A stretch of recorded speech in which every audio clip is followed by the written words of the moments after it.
बिस्मिल्लाहिर्रहमानिर्रहीम अस्सलाम वालेकुम। अब हम सेकंड ईयर मैथ की एक्सरसाइज 6.7 के सेक्शन 3 का क्वेश्चन नंबर 8 सॉल्व करेंगे। इसका इंटीग्रल करने के लिए अगर हम इसको v मानते हैं तो हमें स्क्वायर रूट 2x का डिफरेंशिएशन चाहिए। तो इसका जो डिफरेंशिएशन होगा d by d x, square root 2x का मतलब है square root 2 square root x। तो इस 2 पे तो डिफरेंशिएशन अप्लाई नहीं होगा, ये इसी तरह आ जाएगा। इस पे डिफरेंशिएशन अप्लाई करेंगे तो पावर मल्टीप्लाई होगी और उस पावर में से एक कम हो जाएगा। तो ये आ जाएगा रूट 2 डिवाइडेड बाई 2 एक्स की पावर -1 डिवाइडेड बाई 2, यानी इसको मैं लिख सकता हूँ root 2 divided by 2 root x. तो ये मुझे बाहर इसका डिफरेंशिएशन चाहिए। तो इसका डिफरेंशिएशन में रूट एक्स आ रहा है, सिर्फ कांस्टेंट नहीं है।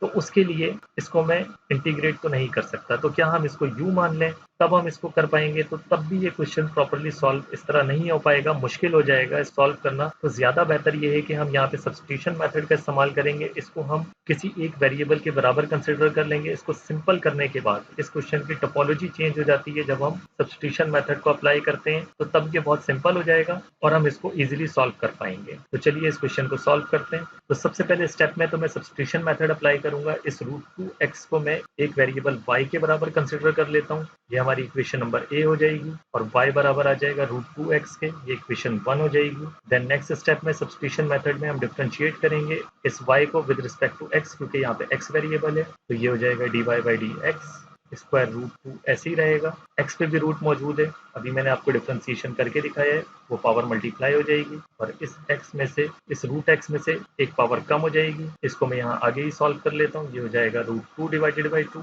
x की पावर -1 डिवाइडेड बाई 2 और ये हो जाएगा root 2 divided by 2 root x। तो यहाँ मुझे क्वेश्चन के लिए dx चाहिए, तो इस dx को मैं सेपरेट कर लूंगा। तो dx बराबर आ जाएगा, ये यहाँ आकर मल्टीप्लाई हो जाएगा और ये जो चीज डिवाइड हो रही है dy के साथ मल्टीप्लाई हो जाएगी। ये हो जाएगा 2 divided by root 2 root x dy। इसको हम इक्वेशन नंबर 2 का नाम दे देंगे।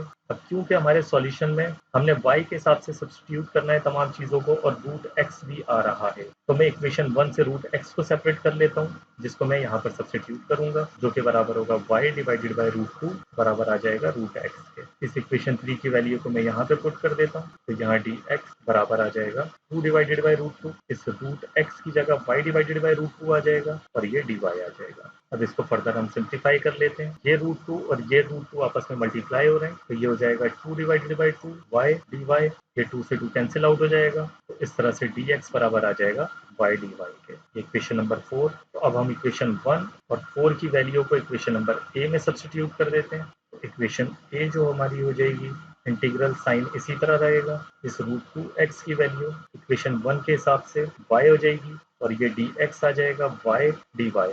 इस y को मैं यहाँ लिख लेता हूँ और ये dy। तो अब देखें ये बहुत सिंपल मुझे नजर आ रहा है, इंटीग्रेशन बाय पार्ट से ये सॉल्व हो सकता है। ये हमारे पास u हो जाएगा और ये पार्ट हमारे पास v हो जाएगा। इसका मैं डिफरेंशिएशन करूंगा u का, तो ये खत्म हो जाएगा एक ही स्टेप के अंदर और इजीली हमें आंसर मिल जाएगा। और इसका इंटीग्रल डायरेक्टली हो सकता है क्योंकि ये सिंपल साइन y लिखा हुआ है। तो ये हमारे केस में u है, इसको हम इसी तरह छोड़ेंगे, इसका इंटीग्रल हो जाएगा देन माइनस होल पे इंटीग्रल। अब इसका डिफरेंशिएशन होगा क्योंकि अब y वेरिएबल चल रहा है तो y के हिसाब से होगा। वंस अगेन ये इंटीग्रल आ जाएगा और ये होल पे dy। साइन का जो इंटीग्रल होता है माइनस कॉस होता है, ये y इसी तरह आ जाएगा, इसकी जगह आ जाएगा माइनस कॉस y। देन ये माइनस साइन, इस y का डिफरेंशिएशन 1 होगा, 1 जब यहाँ मल्टीप्लाई होगा तो इक्वेशन को कोई फर्क नहीं पड़ेगा, ये इंटीग्रल इसी तरह आएगा। साइन का जो इंटीग्रल होगा माइनस कॉस y और ये dy। तो ये जो हो जाएगा माइनस y कॉस y, ये माइनस माइनस प्लस हो जाएगा, ये माइनस जा चुका है बाहर, तो इंटीग्रल होगा डायरेक्टली कॉस y का। तो कॉस का जो इंटीग्रल होता है वो साइन होता है, तो इंटीग्रल भी मैं डायरेक्टली सॉल्व कर रहा हूँ। ये हो जाएगा sine y plus integration constant. अब लास्ट स्टेप में मुझे वापस बैक सब्स्टिट्यूशन करनी है क्योंकि तमाम इंटीग्रल सॉल्व हो चुके हैं। y बराबर होगा रूट 2x, तो जहां जहां y लिखा हुआ है वहां वहां हम रूट 2x लिख देंगे। ये माइनस y की जगह root 2x, then cos y की जगह root 2x, then plus sine y की जगह root 2x plus integration constant. तो इस तरह से हमारे क्वेश्चन नंबर 8 का आंसर आ जाता है। होप कि आपको ये सॉल्यूशन समझ आया होगा। नेक्स्ट वीडियो में आपसे मुलाकात होती है, तब तक के लिए अल्लाह हाफिज।